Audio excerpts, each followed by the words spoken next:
All right, that was technology being technology.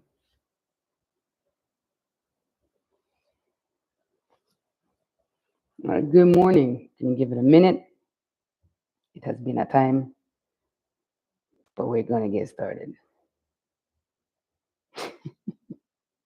Yo, when your sibling is unintentionally hilarious, but it's also kind of intentional. Yeah. Give it a few minutes. All right, so we don't have, well, we have updates. There's a lot that's been going on. Um, but in terms of like some main topics, I don't really have any. I have added a new segment to the live stream segment. Make it sound like it's an hour. But in any event, we get started. I bought a new coffee today, well, yesterday from the Dominican Republic. I cannot remember the brand name right now. However, it is in a black tin can, and that's one of my favorite colors. That's pretty much why I got it. That's how I function sometimes. Kind of like how you have some women who follow a sports team because the uniform is cute. For me, it's the aesthetic of the product. Is it nice? Chances are I will buy it. Uh, so that is the hot drink. We do have council of ministers today, but at 10. Um, so the hot drink, the hot take for today. One second, let me get my stuff sorted. All right. The hot take. So continuing in the trend of video game quotes, I found this one from a game that I personally have not played. I mean, I played the first one, and that is Metal Gear. So I played the first Metal Gear, um, but I didn't play any of the others. I've watched people play them, whether it's my friends or YouTubers that I happen to follow. Shout out to the Rad Brad, who I've been watching play games with varying degrees of success for quite some time.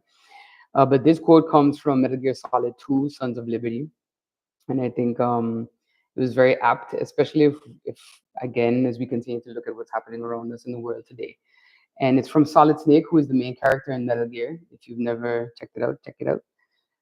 And the quote goes, "Life isn't just about passing on your genes. We can leave behind much more than just DNA. Through speech, music, literature, and movies. What we've seen, heard, felt, anger, joy, and sorrow. These are the things I will pass on. That's what I live for. We need to pass the torch and let our children read our messy and sad history by its light. We have all the magic of the digital age to do that with. The human race would probably come to an end sometime, and new species may rule over this planet. Earth may not be forever, but we still have the responsibility to leave what traces of life we can.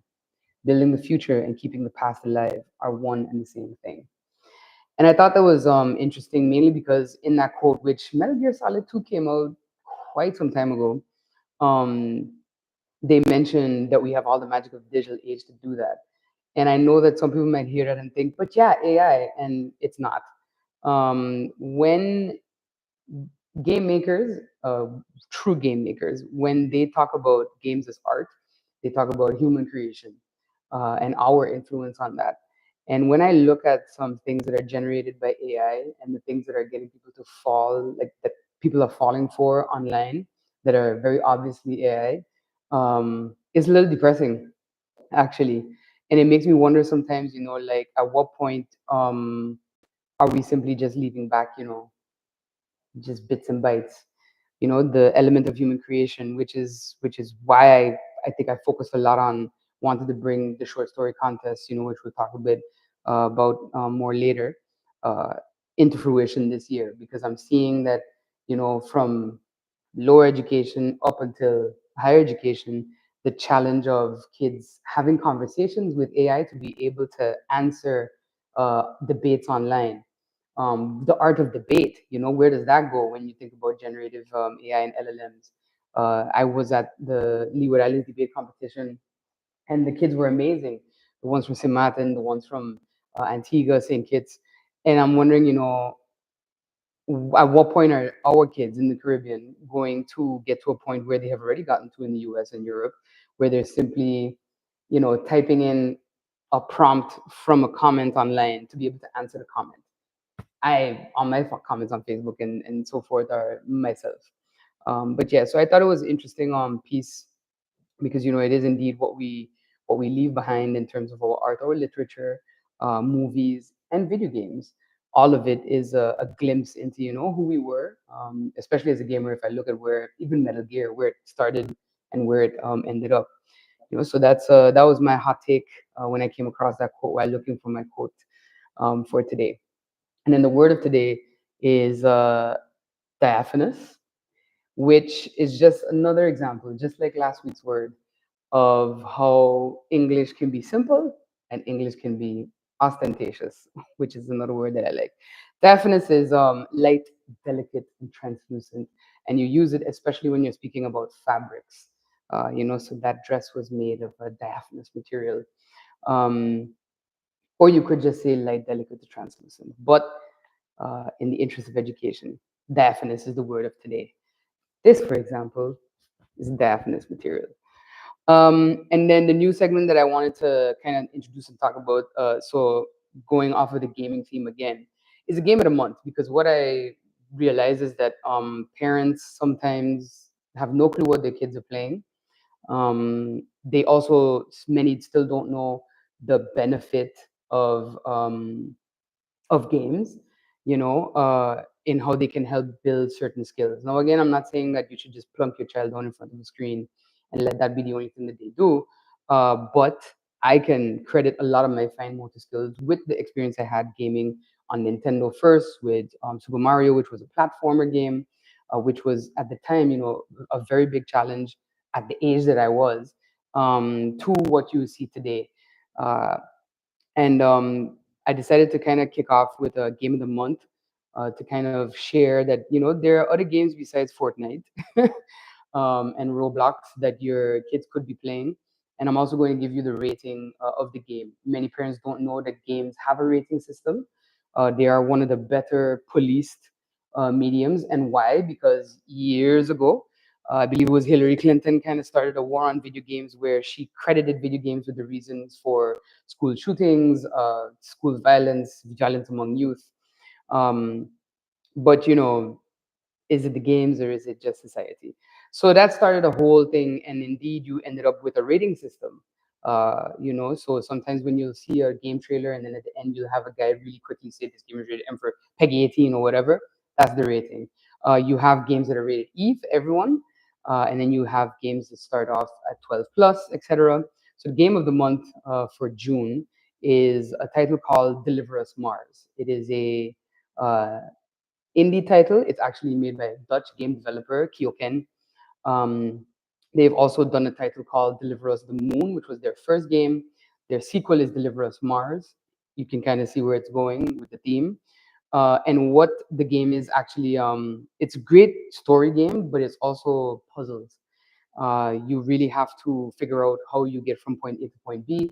There's a lot of handwork when it comes to traversing the terrain of Mars, whether it's driving, climbing, floating in zero G, and making sure that you don't spin yourself around and spin out into space. And I thought that from a story perspective, it was a really impactful game. I really enjoyed it. I think I finished it in a couple days. It's available on PC, it's available on PlayStation and Xbox. I believe it was on sale, so I think I got it for like $5 or $7 or something like that, um, in the PlayStation Store. So you can check that out as a parent if you want. Suggest it to your kids, because I think it's important too that kids get exposure to different types of games. Fortnite is cool, Roblox is cool, but those games also have a certain frame rate that it stimulates your mind a lot. And I think that's also why I don't really like Fortnite, because it's almost like a sensory overload. This was a very level-headed experience. So I thought that I would share that with you all. Deliver Us Mars from Kyoken, and you can check that out. And let me know what you thought if you do check it out. On the main topics for today, if you woke up and checked the news first thing like I usually do, you'll have seen that the Dutch government experienced a sort of semi-collapse. Geert Wilders pulled support of PVV. He withdrew his PVV ministers from the Dutch government. I read one comment from a political leader saying that, yeah, this doesn't necessarily trigger an election. This could just be that, we continue with a minority government. I don't know how that would work. I've asked a few friends to kind of weigh in on it later on today. So we'll see what that discussion yields. And beyond that, in terms of ministry activities this week, we had Sim Martin, that is, had a wonderful week and weekend in sports. We had the Performance Sports Academy secondary school tournament, the high school basketball tournament, which I had the honor of opening, and also had the honor of honoring five individuals who have contributed to the sport of basketball in St. Martin for over 30 years, in its development, in its growth, whether coaching, playing, refereeing, all three at the same time. And that was Derek Prince, William Yorkie York, William Barry, Gordon St. Louis, and Robert Pantaflet, Robbie. And of course, you had the winners. In first place was MPC, second place in Math Academy Academic, and third place Sundial. And then what I thought was really cool is that PSA did a 2025 All Tournament team, which I think is really great for recognition. Which was Tanisio Peterson from Sundial chosen as guard, Tishairo Jones from MPC as guard, Kawandi Jacket from Simatna Academy also as guard, Jeremy Cano from MPC as forward, and Nicholas Russo from CIA as forward. And I've seen Nicholas play, and that's a bad CIA boy. Also coming up June 14th at the Little League, at the Erwin Baco Richardson Little League Stadium, we have the Jamboree softball game, specifically for our differently able community members. So be sure to come out and support that.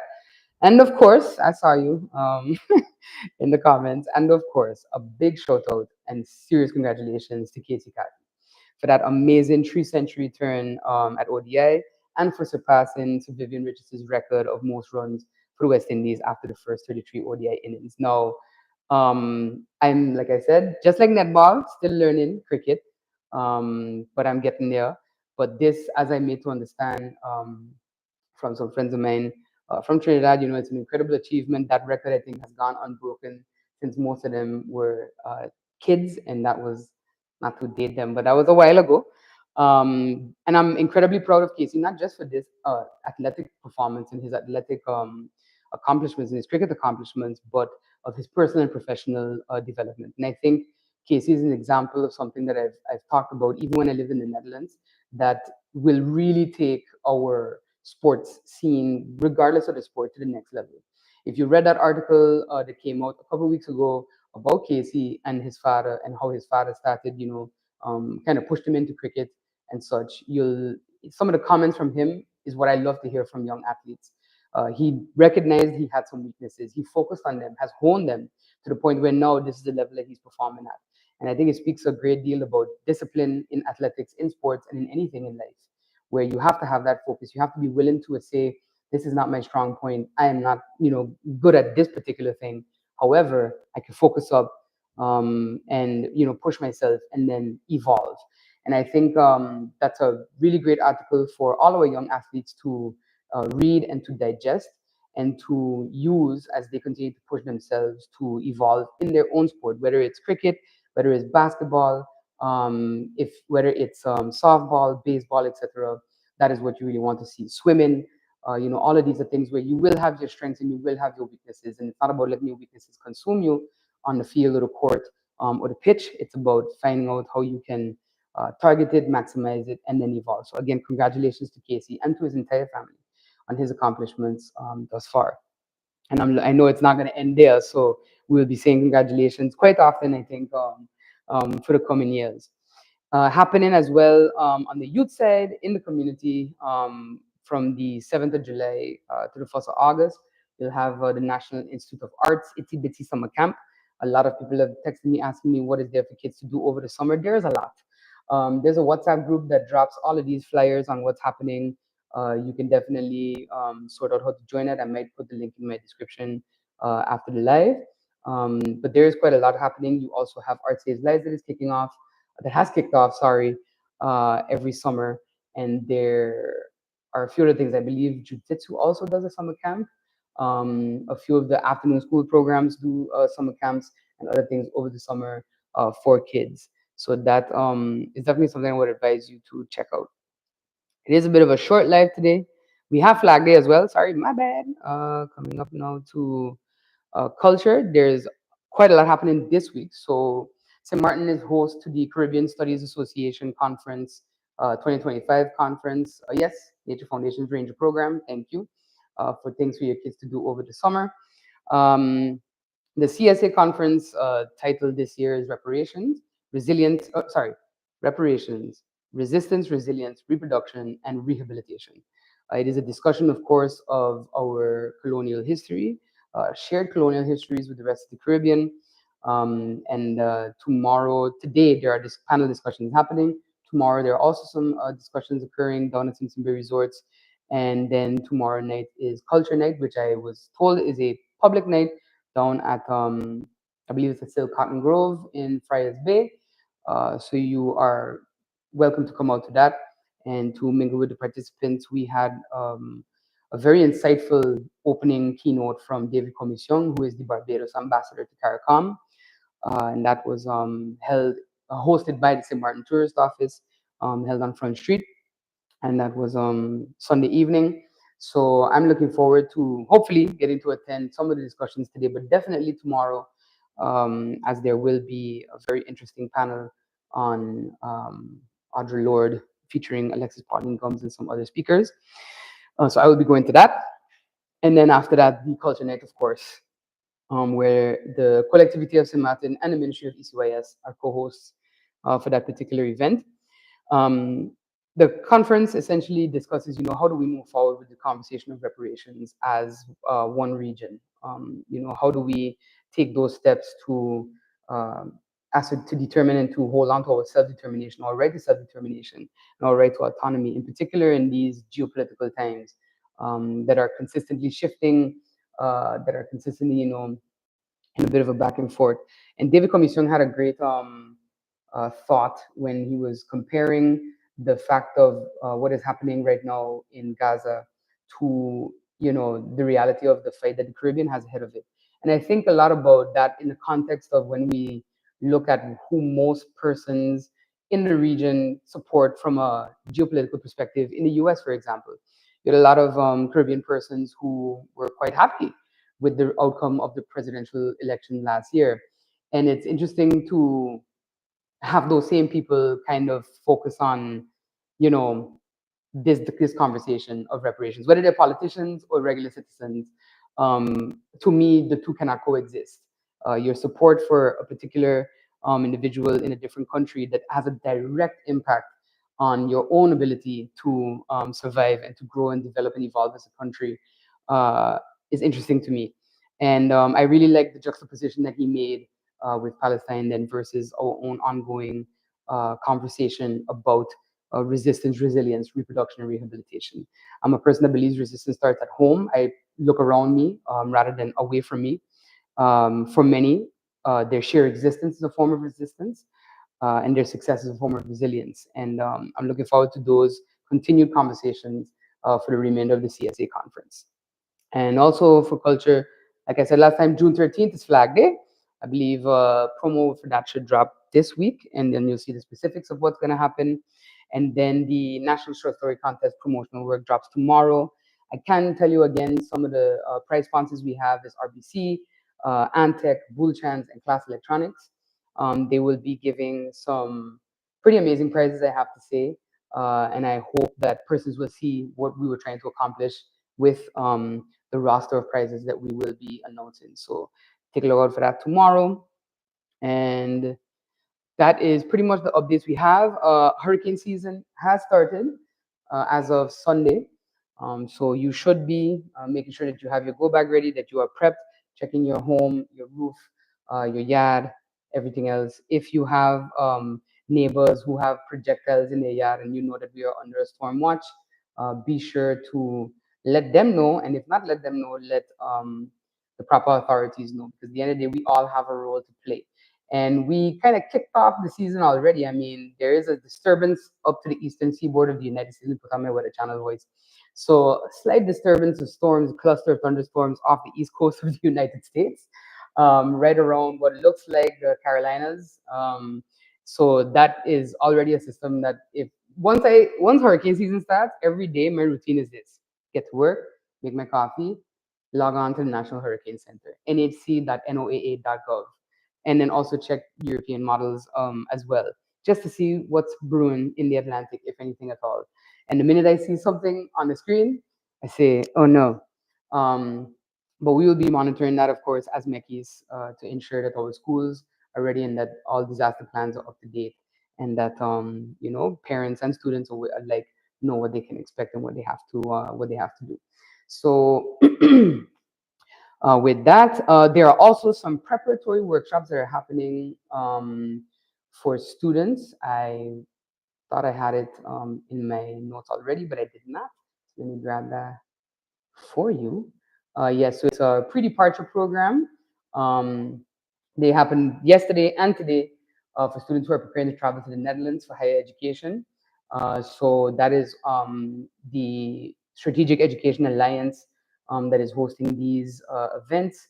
I do hope that students have attended yesterday's session. It is, of course, in the morning, I believe, yes. And then there's also one in the evening for parents and students. So I'm going to try to pass by today's session. Hopefully, I can make it. But ultimately, these sessions are meant to help prepare your students for departure. We are coming up to that time. I think we're about a month or so, two off from, 2 months from students preparing to head up to the Netherlands. And that in itself is a big shift. So I encourage all parents to also attend if you know that your kid is going up to the Netherlands for school, to attend the sessions, to learn about what they will encounter when they get there, what they will experience, what they need to do, so that you can support them in that journey, because it can be tough. Going to the States already is a bit of a shock, but at least it's not as much of a shock. Well, now maybe, yeah. But going to the Netherlands is always, the bigger culture shock for us. So be sure to check that out. And I myself will be flying up to the Netherlands in July, and I will be meeting the students when they come up as a group while I'm there. So looking forward to that. And I'm gonna hop off now. It was a brief stream. Thank you for your patience. We had a bit of a technical difficulty. As I started to load the video, it said live is not available. I was like, every time I come here, I am abused. But yeah. So next week we should be on. Maybe not. We have a mission next week for the Fostering Resilient Learning Program, which is FRLP. It is a trust fund project that contains the Mary Laurent School, Charles Leopold Bell, the library, and the MMIS system for MECYS. So I may be in those sessions, but you will, of course, be informed about that um, sooner rather than later. So thank you for tuning in again, and hopefully catch you next week. If not, definitely the week after. Oh, and last thing, in case I don't have a live stream next week, next week, next Thursday, the 12th of June, I will be going over to St. Bart's for one day to participate in the Carib Avia conference. I'm going over at my own cost because it is just a one-day trip. And I will be participating on a panel for that particular conference, discussing how we can encourage young people to go into aviation studies. So looking forward to that. And if it will be live streamed, I will, of course, drop that link for you all to follow. And that's next week, Thursday, the 12th of June. So have a good Tuesday and see you all.